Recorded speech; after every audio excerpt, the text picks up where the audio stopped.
Napusilan ang usa ka 25 years old nga lalaki sulod sa Videoke bar sa Purok Bayanihan, Barangay West, alauna 45 sa kadlawon, December 1, 2025. Sa report sa Tagum City Police Station, giila ang biktima nga si alias Christian, residente sa Upper Sudlon, Barangay Central Mati, Davao Oriental, samtang nag-inom uban sa suspect nga si alias Jackmar.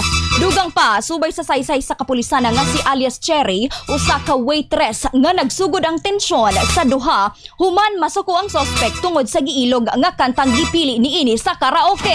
Base sa impormasyon sa paglakaw sa suspect, kalit kini nagpagawas og pusil ug gitira ang biktima nga naigo sa suwang.